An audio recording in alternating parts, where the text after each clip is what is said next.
হাসিনার পতনের পর থেকে ব্যাপক অত্যাচারের শিকার হচ্ছেন বাংলাদেশের হিন্দু জনগোষ্ঠী। দেশ ছেড়ে তারা চলে যাচ্ছেন ভারতে। বিজেপি পন্থীদের ছড়ানো এমন প্রোপাগান্ডার বিপরীতে এবার সামনে আসলো ভারতীয় সীমান্তরক্ষী বাহিনীর দেয়া তথ্যের উপর ভিত্তি করে তৈরি বিবিসি বাংলার রিপোর্ট। প্রকাশিত সংবাদ বলছে, আগস্টের পর হিন্দু নয়, অবৈধভাবে ভারতে প্রবেশ করা বাংলাদেশিদের বেশিরভাগই মুসলমান। তাহলে কেন ব্যাপক হারে হিন্দু নির্যাতনের গল্প শুনিয়ে যাচ্ছেন মোদি ও তার লোকজন? আগামী কয়েক বছরে অনুষ্ঠিত হতে যাওয়া পশ্চিমবঙ্গ, আসাম ও ত্রিপুরার নির্বাচনে ভোটের জন্যই কি চলছে বাংলাদেশ বিরোধী ষড়যন্ত্র? ২০২৪ সালের আগস্ট থেকে ২৪ ডিসেম্বর পর্যন্ত অবৈধভাবে সীমান্ত পার হওয়ার সময় বিএসএফের হাতে আটক হয়েছেন ৭১৬ জন বাংলাদেশি। এদের মধ্যে ৩০১ জন হিন্দু ধর্মের আর বাকি ৪১৫ জন মুসলমান।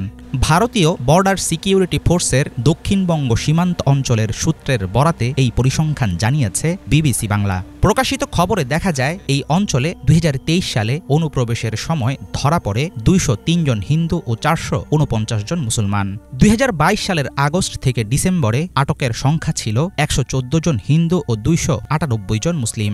বিশ্লেষকরা মনে করছেন, অবৈধভাবে ভারতে ঢোকার সাথে হিন্দু নির্যাতনের ঢালাও প্রচারণার খুব একটা সম্পর্ক নেই।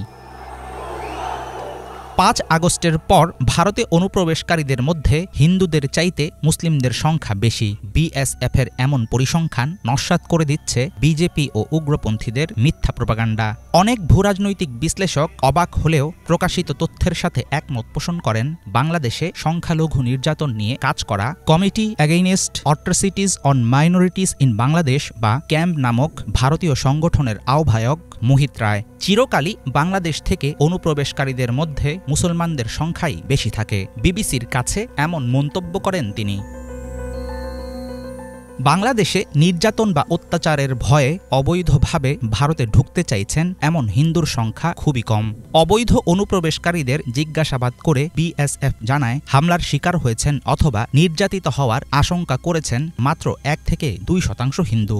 বিচ্ছিন্ন কিছু ঘটনাকে পুঁজি করে কি কারণে মিথ্যাচারের সঙ্গ দিচ্ছে বিজেপি, সেটির উত্তর উঠে আসছে হিন্দুত্ববাদী রাজনীতির গবেষক স্নিগ্ধেন্দু ভট্টাচার্যের মন্তব্যে। তিনি জানিয়েছেন, বাংলাদেশে হিন্দুদের উপরে ব্যাপক অত্যাচারের প্রচার চলছে, বিশেষ করে পশ্চিমবঙ্গ, আসাম সহ বাংলাদেশ সীমান্ত ঘেঁষা রাজ্যগুলোতে। পশ্চিমবঙ্গে ২০২৬-এর নির্বাচনকে মাথায় রেখেই চালানো হচ্ছে এসব অপতৎপরতা।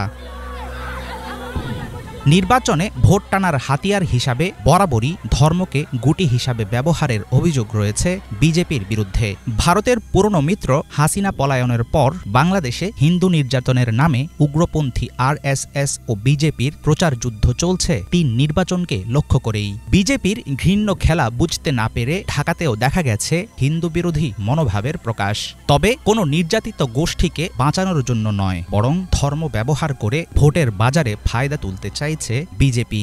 একথাই আবার প্রমাণ করল বিবিসি প্রকাশিত ভারতীয় সীমান্তরক্ষী বাহিনীর সাম্প্রতিক পরিসংখ্যান। হাফিজুল ইসলাম, বাংলা ভিশন।